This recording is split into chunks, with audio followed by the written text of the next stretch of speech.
শ্রীময়ী, আমরা একটা bank account খুলছি আমাদের কোম্পানির। এরপর থেকে এই অ্যাকাউন্টের মাধ্যমেই সব ট্রানজ্যাকশনস হবে। তোমার সই করতে হবে। কোথায় সই করতে হবে বলুন, আমি করে দিচ্ছি। মানে আমি বলবো তুমি সই করে দেবে, তুমি দেখে সই করবে না? দেখার কি আছে? আপনি যেখানে বলবেন সেখানে আমি সই করে দেবো। আমার তো দেখার দরকার নেই, আপনি বললেই যথেষ্ট। কি বিপদ বলো তো, তুমি না পড়ে সই করে দেবে? আরে এরপর তো তোমাকে সব দেখে শুনে বুঝে সই করতে হবে। আমি তো চিরকাল এখানে থাকবো না শ্রীময়ী। কাল রাতে তুমি ঘুমাওনি না? না, ঘুমিয়েছি তো। ঘুমাওনি তুমি কেন? ছেলে মেয়ের উপর অভিমানে? আসলে আমি ভাবতেই পারিনি ডিঙ্কা দিঠি এরকম করে কথা বলতে পারে, এরকম ব্যবহার করতে পারে। দেখো শ্রীময়ী, তোমাকে চারপাশের পরিস্থিতিটাও তো বিচার করতে হবে। পাড়ার লোক যদি বাড়ি বয়ে এসে তোমার সম্বন্ধে উল্টোপাল্টা কথা বলে, তখন ছেলে মেয়ে হিসেবে তো ওদের গায়ে লাগবেই। দেখো, মায়ের ব্যাপারে তার সন্তানেরা একটু ওভার প্রোটেক্টিভই হয়। দিঠি আর ডিঙ্কার কি দোষ বলো? ডিঙ্কা কিন্তু এরকম ছেলে ছিল না। দিঠির ব্যাপারটা আলাদা, ও ছেলে মানুষ, ওর বুদ্ধি সত্যি কম। কিন্তু ডিঙ্কা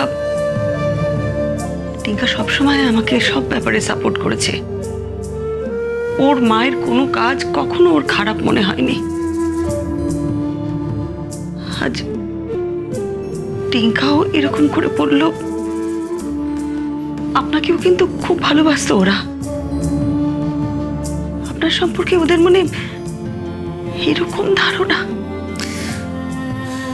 বাদ দাও না শ্রীময়ী, বাচ্চা বাচ্চা ছেলে মেয়ে আমার সম্বন্ধে মনে কি ধারণা পোষণ করলো সেসব নিয়ে ভাবলে কি আমাদের চলে? আপনি বুঝবেন না। আপনি অনেক উদার, অনেক বড় মনের মানুষ।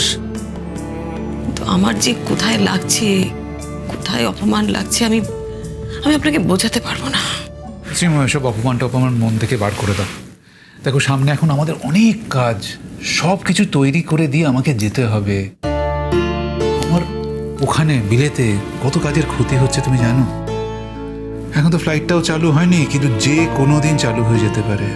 আর তক্ষুনি আমাকে বেরিয়ে পড়তে হবে। আর আমি যাবার আগে চাই যে সব কিছু রেডি করে প্রিপেয়ার করে যেতে। আমি একা এত কিছু পারবো রোহিতদা? আলবাত পারবে শ্রীময়ী। আমি এমনি তোমার উপর ভরসা করিনি, কিছু দেখেছি বলেই ভরসাটা করেছি। আর কে কি বললো ওগুলো কানে তুলো না। যে কথাগুলো সত্য নয়, যার মধ্যে সারবত্তা কিছুই নেই, তা ধরে বসে থাকলে চলে?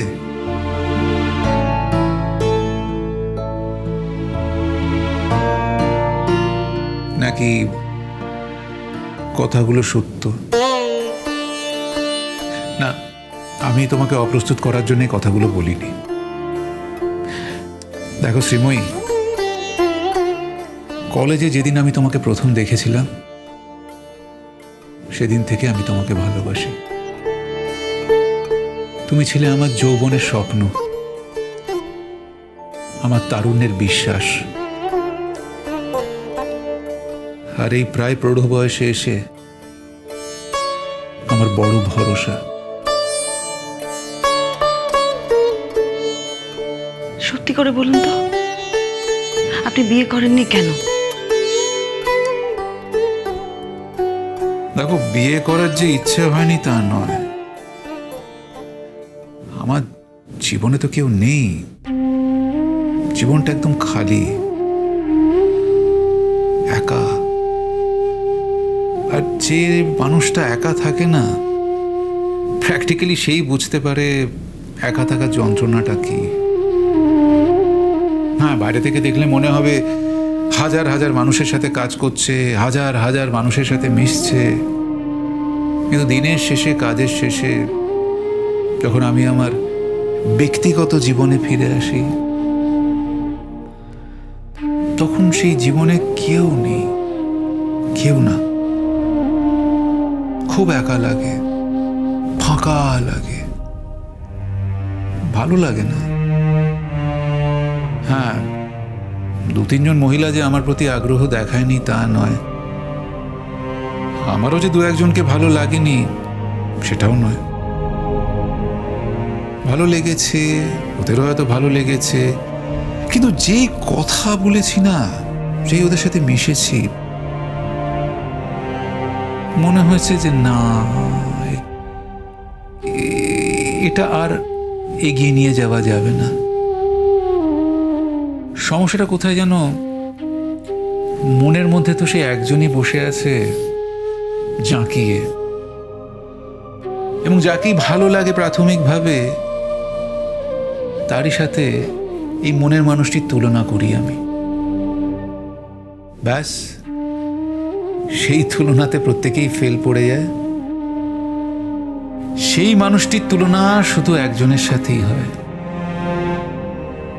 আমি আবারও বলছি, আমি কিন্তু তোমাকে লজ্জায় ফেলার জন্য বা অপ্রস্তুত করার জন্য এই কথাগুলো বলিনি। তুমি জিজ্ঞেস করলে বলেই আমি বললাম। তুমি খেয়াল করে দেখো, তুমি আগেও আমাকে এই কথাগুলো জিজ্ঞেস করেছিলে, আমি কিন্তু এড়িয়ে গিয়েছিলাম, কারণ জানতাম যদি আমাকে সত্যি সত্যি এই কথাগুলোর উত্তর দিতে হয়, তাহলে এমন কিছু প্রসঙ্গ আমাকে উত্থাপিত করতে হবে যাতে করে তুমি লজ্জা পাবে, তুমি অপ্রস্তুত হয়ে পড়বে। আর আমি চাইনি কোনোভাবেই তোমার কোনো বিড়ম্বনা হোক। বিশ্বাস করো শ্রীময়ী। আমি কিন্তু কখনো ভাবিনি রোহিতা, আপনি আমার জীবনটাকে এরকম ভাবে দুর্লভ করে দেবেন। কিসে দুর্লভ হলো শুনি? একটা মানুষ জীবনে এত ভালোবাসা পায়, এই ভালোবাসার দাম হয়তো আমি কোনোদিনই দিতে পারবো না, কিন্তু এই ভালোবাসাই আমার জীবনকে দুর্লভ করেছে। এই কথাটা বলতে আমার আজ কোনো দ্বিধা নেই রোহিতা। তুমি অনিন্দ্যবাবুকে খুব ভালোবাসো, তাই না?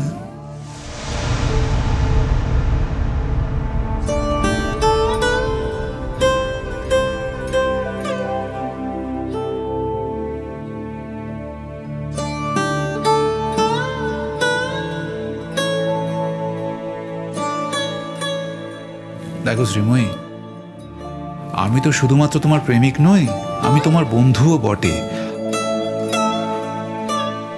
সরি, ভুল বললাম, আমার বলা উচিত হয়নি।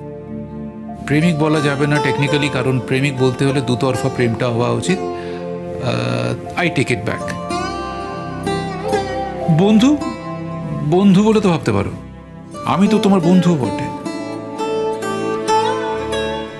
আপনি এইভাবে বললে না, আমার কিন্তু সত্যি খুব খারাপ লাগবে। অন্যভাবে বলার তো কোনো উপায় নেই শ্রীময়ী। অন্যভাবে বলার পথ তো তোমার তরফ থেকে অবরুদ্ধ হয়ে আছে। অতীতে ছিল, আজও তাই আছে, এবং আমার বিশ্বাস ভবিষ্যতেও সেটা অবরুদ্ধই থাকবে। না, তাতে আমি কিছু মাইন্ড করিনি, আমার আপত্তি নেই, বা তাতে কোনো মাথা ব্যথাও নেই। আমি জানি যে ভালোবাসা জিনিসটা এমন না, সেটা জোর করে পাওয়া যায় না, এটা দুতরফা হওয়া উচিত। মানে আমি একজনকে ভালোবাসলাম বলেই যে সে প্রতিদানে আমাকে ভালোবাসবে,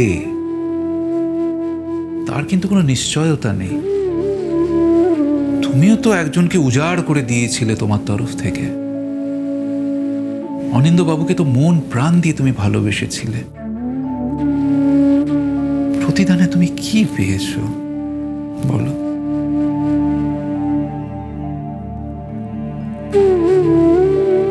দেখো, তুমি গভীরভাবে ভালোবাসো বলেই গভীরভাবে আঘাত পাও।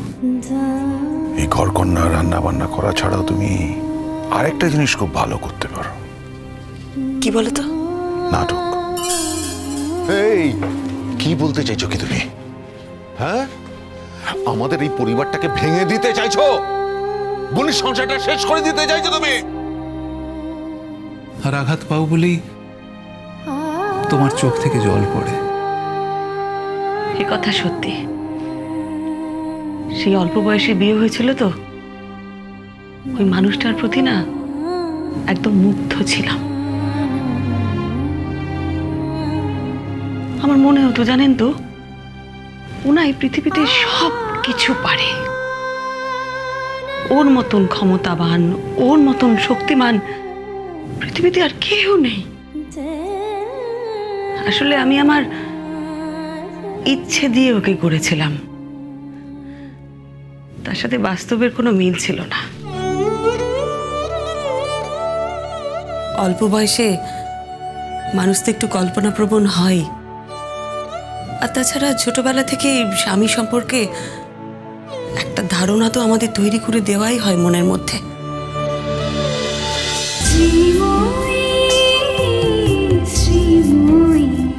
স্টার জলসার প্রিয় শো দেখার জন্য সাবস্ক্রাইব করুন আমাদের ইউটিউব চ্যানেলে এবং আপডেটেড থাকার জন্য প্রেস করুন বেল আইকন। চলো চলো চলো চলো পাল্টাই।